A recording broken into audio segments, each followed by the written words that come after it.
Hello friend, welcome back to our channel Sumi kitchen. Friend, আজকে তোমাদের সঙ্গে একটা শাকের রেসিপি নিয়ে চলে এসেছি। এটা হলো উত্তরবঙ্গের ঐতিহ্যবাহী একটি শাক, লাফা শাক বা নাপা শাক।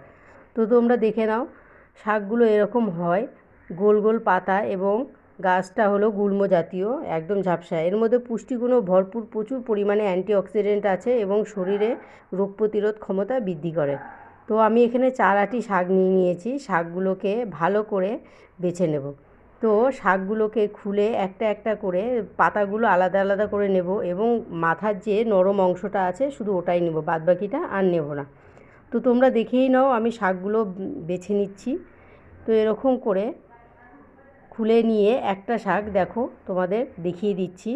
প্রথমে পাতাটা একটা নিয়ে নিলাম, তারপরে পাতার নরম অংশটা নিয়ে নেব। এরকম করে শাকগুলো দেখো, যতটা ঠিক নরম ততটাই নেব, বেশি নিলে পরে আবার শাকটা সফট হবে না এবং সিদ্ধও হবে না, শক্ত হয়ে যাবে। তো ওই জন্য যতটা নরম হাত দিয়ে ভাঙা যায় ঠিক ততটাই আমি নিয়ে নিচ্ছি। প্রত্যেকটা শাক এরকম করে নেব, নিয়ে বেছে বেছে নিয়ে নেব। তো শাকগুলো বাছা হয়ে গেলে পরে আমি বাদবাকি প্রসেসে চলে যাব। তো তোমরা দেখো, এরকম করে প্রত্যেকটা শাক একই রকমভাবে নেব, যতটা নরম আছে ঠিক ততটাই। তো 1 আঁটি বাছা হয়ে গেছে, 4 আঁটি যেহেতু নিয়েছি একটু টাইম লাগবে। তো একে একে সব বেছে নিচ্ছি। তো শাকগুলো বাছা হয়ে গেল। এবার শাকগুলোকে ভালো করে ধুয়ে জল ঝরিয়ে রেখে দেবো। তো শাকগুলো বাছা হয়ে গেছে, এবার আমি শাকগুলোকে ধুয়ে নেব। আর শাকের মধ্যে আর কি লাগছে তোমাদের দেখে নাও। তো শাকের মধ্যে লাগছে একটা গোটা রসুন। রসুনটাকে কেটে কুচি কুচি করে নেব বটির সাহায্যে। তো একদম ছোট ছোট লম্বা লম্বা করে কুচি করে নিয়েছি রসুনটা। আর এদিকে গ্যাসের উপরে একটা কড়াই বসিয়ে দিয়েছি। কড়াইটা গরম হয়ে গেছে, ওর মধ্যে দিয়ে দিলাম তেলটা দিয়ে এখানে 2টো শুকনো লঙ্কা মাঝখান দিয়ে চিড়ে তেলের উপরে দিয়ে দিলাম। দিয়ে রসুনটা পুরোটাই দিয়ে দিচ্ছি। রসুন আর শুকনো লঙ্কাটাকে ভালো করে ভেজে লাল লাল করে নিয়ে তারপরে আমি এর মধ্যে শাকগুলো দিয়ে দেবো।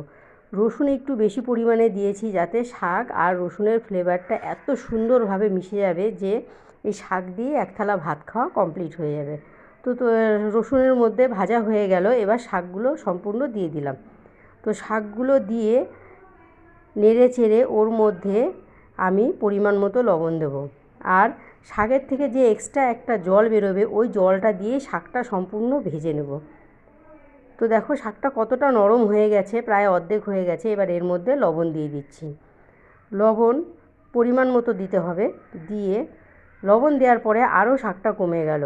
এবার যতটা জল বেরিয়েছে এই জলটার মধ্যেই নেড়ে চেড়ে শাকটাকে ভাজা করবে এবং শাকের যে উপরের অংশটা ছিল সেটা সম্পূর্ণভাবে সফট হয়ে এলেই ভেজে নামিয়ে নেব। তো শাকের জলটা সম্পূর্ণভাবে শুকিয়ে গেছে। এইভাবে নাড়াচাড়া করে আমি শাকটা নামিয়ে নেব। বন্ধুরা, রেসিপিটা যদি ভালো লাগে তবে অবশ্যই লাইক কমেন্ট শেয়ার করবে আর আমার চ্যানেলটাকে সাবস্ক্রাইব করে আমার পাশে থাকবে। আর আমার রেসিপিটা দেখার জন্য তোমাদের সবাইকে ধন্যবাদ।